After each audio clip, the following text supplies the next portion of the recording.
قل ان کنتم تحبون اللہ، یہ آیت بہت معروف بھی ہے، مسلمانوں کو پسند بھی ہے۔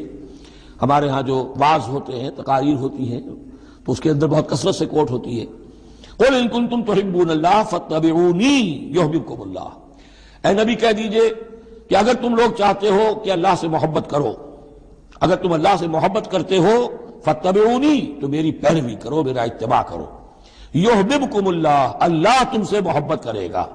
وَيَغْفِرْ لَكُمْ ذُنُوبَكُمْ، اور تمہارے گناہ بخش دے گا، وَاللَّهُ غَفُورٌ رَحِيمٌ، اور اللہ غفور اور رحیم ہے۔ قُلْ اطیعوا اللَّهَ وَالرَّسُولَ، کہہ دیجئے اطاعت کرو اللہ کی اور اس کے رسول کی، فَإِن تَوَلَّوْا فَإِنَّ اللَّهَ لَا يُحِبُّ الْكَافِرِينَ، اور اگر وہ پیٹھ موڑ لیں تو اللہ کو ایسے کافر پسند نہیں ہے۔ یہ دو آیتیں اس اعتبار سے بڑی اہم ہیں کہ اس میں رسول کے لیے دو الفاظ آئے ہیں، اطاعت اور اتباع۔ اطاعت اگر نہیں ہے تو کفر ہو گیا، اطاعت تو لازم ہے،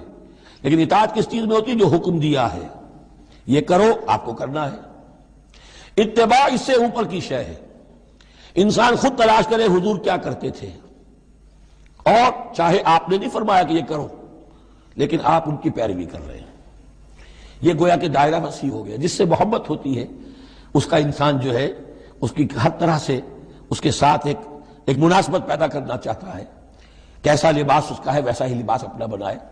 کیا چیزیں اس کو پسند ہیں کھانے میں وہی چیزیں خود بھی کھائے اور پسند کرے۔ تو یہ چیزیں جس کا حکم نہیں ہے، جیسے کہ ایک صحابی کا واقعہ آتا ہے کہ وہ ایک مرتبہ آئے اور انہوں نے اس وقت یہ دیکھا، ایک ہی مرتبہ آئے ہوں گے کہیں باہر سے بدو صحابی، کہ حضور کے کرتے کے بٹن لگے ہوئے نہیں تھے۔ انہوں نے ساری عمر پھر اپنے کرتے کے بٹن نہیں لگائے، حضور نے حکم تو نہیں دیا تھا، دیکھا یہ کہ محمد کی شان میں تھے اس وقت، تو پھر اس کے بعد اسی کو لازم کر لیا۔ اس اتباع میں یہ بات بھی آ جائے گی کہ اگرچہ دین کے کچھ تقاضے ایسے ہیں کہ جس درجے میں محمد الرسول اللہ صلی اللہ علیہ وسلم نے ان کو پورا کیا، اس درجے میں پورا کرنا کسی انسان کے بس میں نہیں ہے، پھر بھی اس کی کوشش کرتے رہنا یہ اتباع کا تقاضا ہے۔ مثلا حضور نے کوئی مکان نہیں بنایا، حضور نے کوئی جائیداد نہیں بنائی،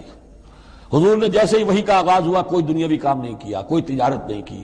ایک ایک لمحہ اپنی توانائی کی ایک رمق وہ لگا دی کس کام کے لیے؟ اللہ کے دین کی دعوت اور اللہ کے دین کی اقامت، اس کو قائم کرنے کے لیے۔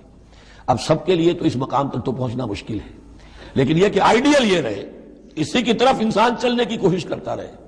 میکسیمم جتنا بھی اپنا وقت فارغ کرے، اپنے وسائل فارغ کرے اور لگا اس کام کے اندر، تو اتباع کا جو ہے کم سے کم تقاضا اس وقت پورا ہوگا۔